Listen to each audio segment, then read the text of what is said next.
Today I'm filming my third first year teacher advice series video. Today's video is going to be all about the first week of school and different activities or ideas that you can incorporate into the first few days or weeks of school. I made a list on my phone, and basically these are all things that I either did last year or I'm planning to do this year. If you're new, definitely hit the subscribe button to stay up to date with all my teaching and lifestyle related videos. I just finished my first year teaching in 5th grade in Massachusetts.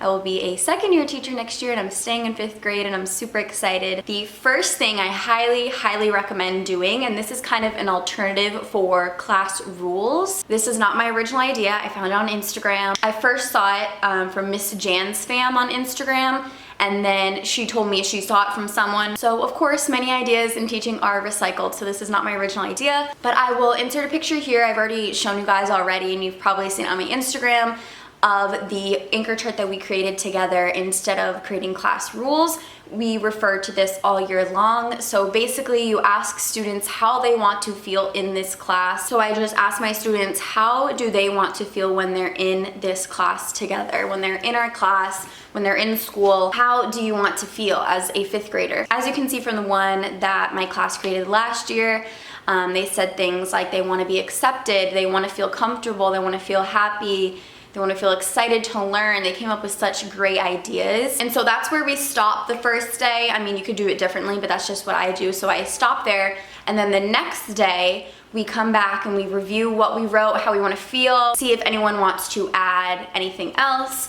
And then I ask them, okay, so in order to make sure everyone feels these different types of ways in our class, what can we do to make sure that everyone feels that way? So last year I just wrote them myself because we were virtual for the first 2 weeks, but this year I plan to have them write on a sticky note what they can do to make sure everyone feels happy, accepted, welcome. I love this activity because it's not rules based, but it still encompasses all the things that rules would encompass anyway. So that is definitely a first day must. I'm so excited to do that again and see what my new class comes up with. The second thing that I didn't do last year because it wasn't a super traditional start to the school year, but I'm very excited to make an anchor chart with all the procedures that I want to make sure we learn in the first couple weeks of school. And this is mostly to keep me on track, but also a visual for the students. So I have my own personal list of procedures that I want to make sure I hit those first couple weeks, and I have it more detailed on my Google Doc of like when and what day I want to teach them. But for this anchor chart for the classroom, it's just going to be a list with check boxes. And when I first introduce a procedure, I will have a student use like a light colored marker, maybe like a gray, to check it off. So that's our first initial exposure to the procedure. We practiced it maybe one time.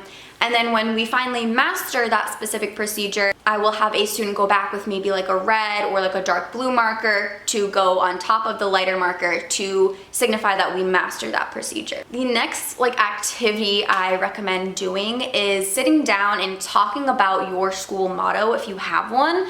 Mine is awesome. I love my school motto because it covers everything. So our school motto is, we are respectful, responsible, and committed to our learning each and every day. Our motto kind of serves the same purpose as like the anchor chart I was talking about earlier, how like it kind of replaces rules and it's easier to remember. So instead of remembering all these little specific rules, you can just remember, okay, I need to be respectful, responsible, and committed to my learning, and that covers everything. I like to go through each word, so I will put on the board respectful and ask them, what does it mean to be respectful? What does it look like? What are things we can do to be respectful? How can we show others respect? And they will write that down on a sticky note, add it to the anchor chart, and then we will go through responsible and committed to learning and do the same thing. So if you have a school motto, whatever it is, I think it's important to really tie that into your classroom behavior management if you can. The next thing is an obvious one, and that is read alouds. So there are so many great read alouds, and I plan to do a read aloud each day in the beginning of the school year, just highlighting different themes and messages that I want to get across to my students and have conversations about. Last year in the first day of school, and I plan to do the same this year, we read The Name Jar. I really love that read aloud. It also leads into a homework assignment or a classwork assignment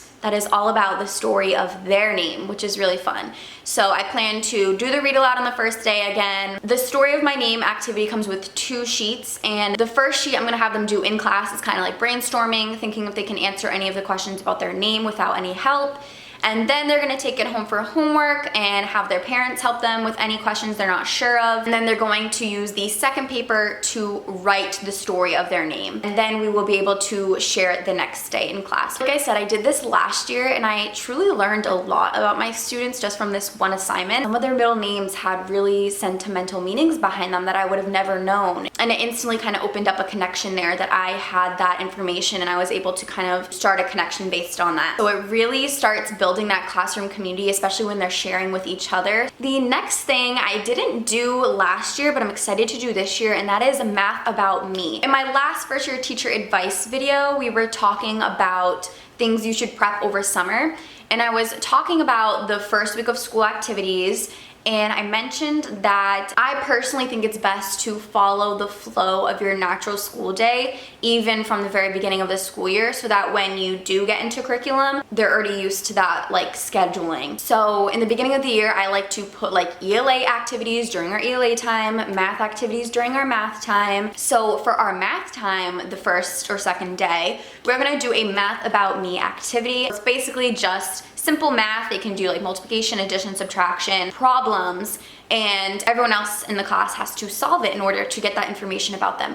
So for example, there will be a spot for their age, which is all gonna be pretty similar, how many siblings they have, different little things about them that they could like write a math equation for us to solve the number. The next thing is interest inventories. These are really great to get some data on your students to see what they like, what they don't like, maybe what they're confident in, what they're not so confident in when it comes to the different subjects. You can find free ones online. I will try to link in the description box where I found free interest inventories that I'm gonna be using. There's one for math, reading, science, social studies, and you can use their completed inventories to help you plan lessons and keep up engagement and things like that. The next activity is SMART goals, or making goals, talking about goals, and really creating specific goals. That's why I say SMART goals. But to do this in the beginning of the year is gonna be super helpful. I didn't really do this last year, and whenever we did have to create goals, they were super generic, you know, like